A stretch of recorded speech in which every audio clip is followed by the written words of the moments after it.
Alors bonjour et bienvenue sur ma chaîne Sandra Vaifet, je m'appelle Sandra et je suis de retour aujourd'hui avec une nouvelle vidéo. Mais avant de commencer, je tiens à dire félicitations à nous. On a enfin atteint la barre des 1000 abonnés, je rends gloire au Seigneur et je suis vraiment contente qu'on ait atteint cette étape-là. Je dis bienvenue à toutes les nouvelles personnes qui viennent d'arriver, bienvenue à vous. J'espère vraiment que cette chaîne, que le contenu de cette chaîne vous bénit. J'espère vraiment que vous apprenez quelque chose, que vous découvrez davantage sur le Seigneur Jésus, parce que comme vous l'avez compris, cette chaîne est uniquement et absolument pour rendre gloire à Jésus-Christ, pour faire en sorte que beaucoup de personnes, pour vous le faire découvrir, pour parler de ses bontés, pour transmettre son amour, etc. etc. Donc j'espère vraiment que vous êtes bénis sur cette chaîne et je crois vraiment que vous êtes bénis sur cette chaîne.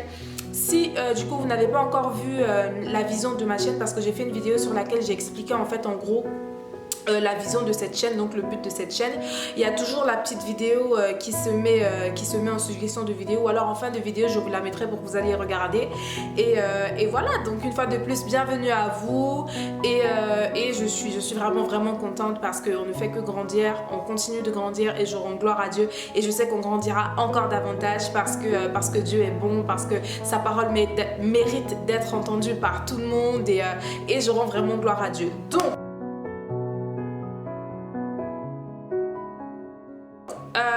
je t'avais dit la dernière fois que j'avais pensé à quelque chose de nouveau, mais j'attendais qu'on traverse la barre des 1000 abonnés.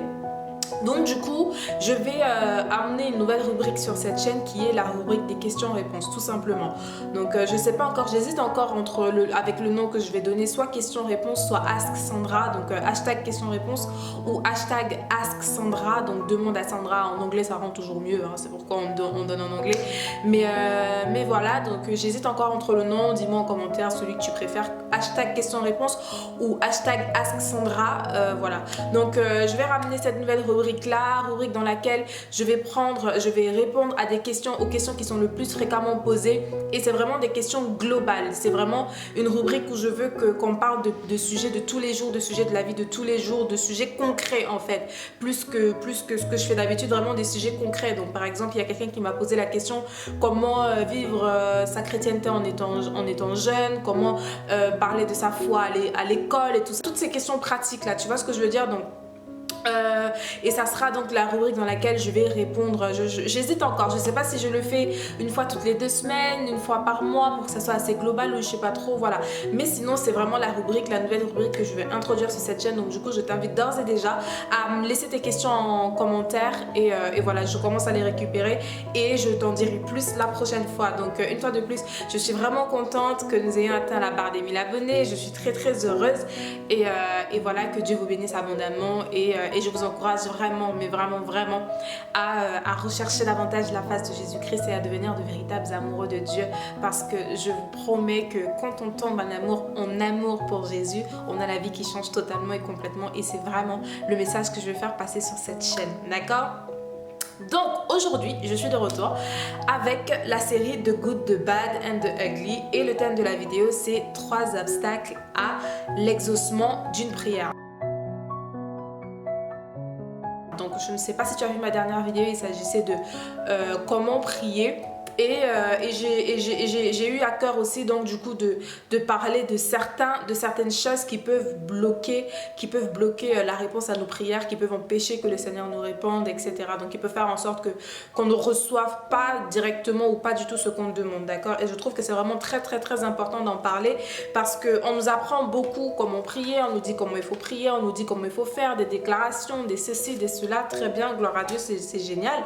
Ce dont on n'entend pas souvent parler, c'est ce qui bloque en fait, ce qui empêche le fait que Dieu puisse répondre à nos prières. Et ça par contre c'est très important, parce que généralement ce que les gens ils font, c'est qu'ils se disent non, on m'a dit prie, demande ce que tu as demandé à Dieu et Dieu il te donnera. Et quand les gens ils prient et qu'ils se rendent compte que ah mais finalement je prie, je lui demande et je vois rien, ils se disent non, c'est des faux trucs, Dieu il n'existe pas, c'est fou leurs histoires, alors que non, il y a des façons de faire quand on prie, il y a des choses à mettre en place quand on prie, et il y a des choses aussi à enlever quand on prie. Donc vraiment c'est vraiment quelque chose d'assez complexe, de très compliqué. Mais comme je te disais encore la dernière fois, il y a plein de pasteurs qui en parlent, notamment le pasteur Mohamed Sanogo, mais surtout par contre le pasteur Marcelo Tonassi, parce que c'est un monsieur qui est vraiment très équilibré et un monsieur qui dit vraiment toute la vérité, entièrement toute la vérité.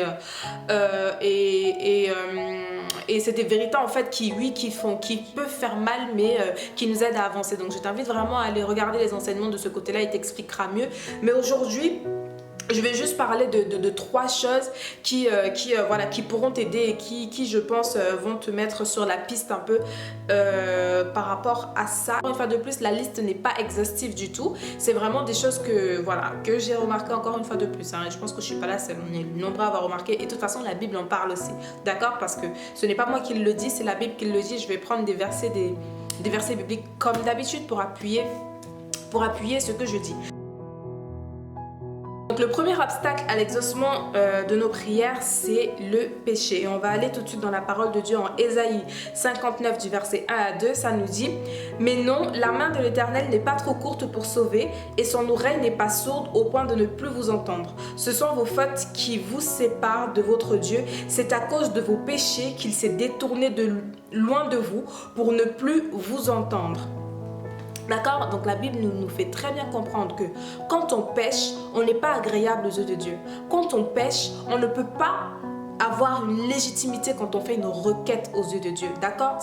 Et c'est valable pour quelque péché que ce soit, qu'il soit conscient, qu'il soit inconscient, c'est valable pour quelque péché que ce soit. Et moi je dirais même c'est encore plus notoire, d'autant plus quand ce sont des péchés dont on est vraiment au courant, des péchés auxquels on s'accroche, des péchés auxquels on sait qu'on vit dans un péché, mais on occulte complètement cela et on se dit Dieu est bon, donc je vais demander à Dieu, c'est normal. Donc sache aujourd'hui, mon frère, ma soeur, que si tu as quelques péchés, que ce soit manque de pardon, orgueil, mensonge, vol, quelque type de mensonge que ce soit, il faut bien comprendre ces choses-là. Si tu as un péché dans ta vie aujourd'hui, un péché que tu chéris, un péché que tu ne veux pas laisser tomber, mais derrière tu as besoin de choses et tu vas en prière et demander au Seigneur de t'accorder des choses et que tu vois que ces choses n'arrivent pas, ne te pose plus la question, c'est ce péché-là qui met une séparation entre Dieu et toi. Dieu ne peut pas te répondre, Dieu ne peut pas accéder à une de tes requêtes si tu as le péché dans ta vie. Donc le péché est vraiment une cause majeure de non-exaucement de nos prières à Dieu. Parce qu'il faut comprendre, mes frères et sœurs, que quand on pêche,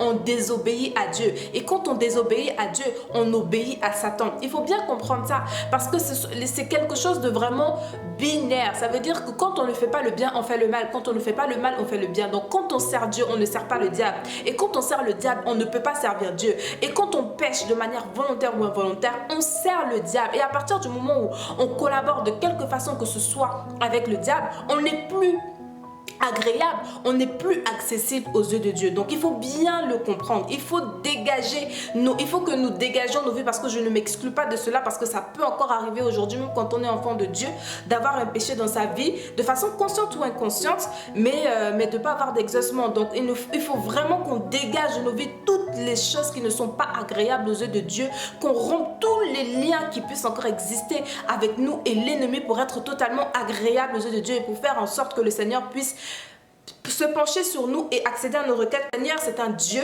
qui ne se répond pas de sa parole. Donc le péché est l'un des freins majeurs à nos prières, d'accord? Donc il faut bien le comprendre. Par exemple, si tu demandes à Dieu, Seigneur, je voudrais que tu me donnes tel financement, ou Seigneur, je voudrais que tu me guérisses de telle maladie, mais que derrière toi, tu as un manque de pardon dans ton cœur vis-à-vis de quelqu'un, tu es orgueilleux par rapport à quelque chose vis-à-vis de quelqu'un, mais derrière tu demandes au Seigneur la guérison, le Seigneur ne t'accordera jamais la guérison tant que tu auras toujours ce manque de pardon qui est dans ton cœur, parce que le manque de pardon, c'est un péché. Et je parle bien de quelques péchés que ce soit, d'accord?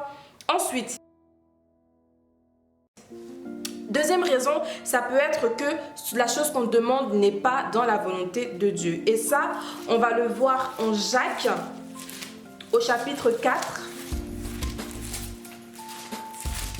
Jacques chapitre 4, verset, donc c'est du verset 1 à 4, mais on va voir.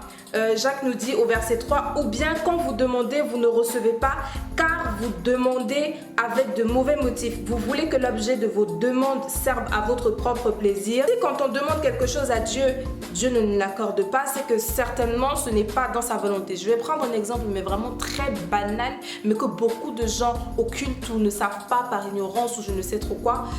Une fille qui déjà, de 1, vit dans la fornication. La fornication, c'est un péché. Donc la fornication, c'est avoir des relations sexuelles. Une fille ou un garçon, d'accord? Qu'on soit d'accord. La fornication, c'est le péché sexuel.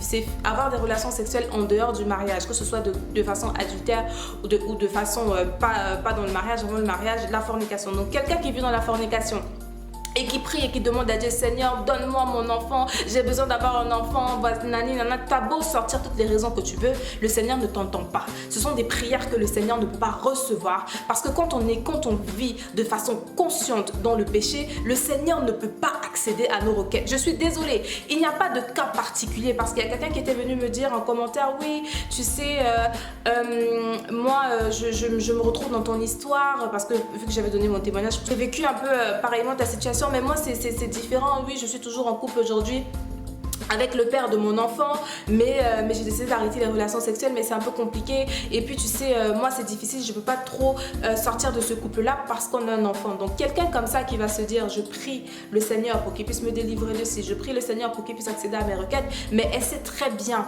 qu'elle vit dans une situation illicite qui est celle de vivre en couple avec quelqu'un avec qui elle n'est pas mariée, en plus du fait qu'ils aient eu un enfant. Donc elle se dit, non, le Seigneur il comprend que je ne puisse pas quitter ce gars parce que ce gars c'est le père de mon enfant. Je suis désolée, Dieu ne fait exception de personne et il ne fait des exceptions pour personne. Le péché ça reste le péché, et quelque péché que ce soit, gros ou petit, grand ou petit, comme vous voulez, quelque péché que ce soit, ça reste un péché. Donc je disais ça pourquoi? Pour dire que il ne faut pas, c'est pas la peine de demander des choses à Dieu, et Dieu ne peut pas nous donner des choses en fait qu'on lui demande qui ne sont pas dans sa volonté. Dieu ne peut pas te donner un enfant si tu n'es pas encore marié. Je suis désolée, absolument désolée, complètement désolée. Dieu ne pourra jamais te donner un enfant si tu n'es pas marié. Si tu as des relations sexuelles en dehors du mariage, Dieu ne te donnera pas un enfant. Il ne te donnera pas un enfant, ça n'arrivera pas. Le Dieu que je prie, le Dieu que je sers, Jésus-Christ, ne te donnera pas un enfant si tu lui demandes un enfant alors que tu n'es pas marié. D'accord? Donc, ce n'est pas sa volonté. Dieu ne peut pas te donner quelque chose qui n'est pas dans sa volonté. Et pour savoir la volonté de Dieu, il faut lire la Bible. La Bible, c'est notre parchemin. Tout est inscrit ici dedans. Dieu nous indique comment marcher. Dieu nous indique comment faire. Donc, pour savoir quelle est sa volonté, regarde la Bible. Si ce que tu demandes n'est pas en accord avec ce que la Bible dit, ce que la Bible préconise, je suis désolée, ce n'est pas la volonté de Dieu. D'accord? C'est pourquoi il faut vraiment que chacun d'entre nous, on examine nos motivations. Quand tu demandes quelque chose à Dieu, pose-toi la question comme Jacques le dit. Vous demandez parce que vous avez des mauvaises motivations pour satisfaire les désirs de votre chair. Quand tu demandes à Dieu une voiture, c'est pourquoi? C'est pour aller frimer devant les copains, les copines, ou alors parce que tu en as vraiment besoin, parce que tu en as besoin pour aller au travail. Quand tu demandes à Dieu un travail pour avoir un bon salaire, le salaire c'est pour faire quoi? C'est pour aller frimer devant les gens? Ou c'est pour l'utiliser pour prendre soin de ta famille, pour prendre soin de toi, pour prendre soin de ta famille, pour donner aux œuvres charitables, etc., etc. Pour travailler, pour l'injecter dans le royaume de Dieu et faire en sorte que le royaume de Dieu avance. Donc, il faut que chacun d'entre nous, on examine nos motivations quand on demande quelque chose à Dieu. D'accord? Il faut bien que ça soit examiné et que ça ne soit jamais pour satisfaire la chair, parce que ce n'est pas dans la volonté de Dieu de nous donner quelque chose qui va nous servir à autre chose qu'à lui rendre gloire. Parce qu'il faut savoir qu'on vit pour rendre gloire à Dieu. Et ensuite, en dernier point, si tu pries et que la chose n'arrive pas, c'est que probablement ce n'est pas encore l'heure. Donc tu sais que tu ne vis pas dans le péché, tu sais que ce que tu demandes c'est la volonté de Dieu, tu as vraiment une vie propre avec le Seigneur, mais ce que tu demandes le Seigneur ne te l'accorde pas, c'est que ne te le donne pas encore, ça veut dire que ce n'est pas encore l'heure.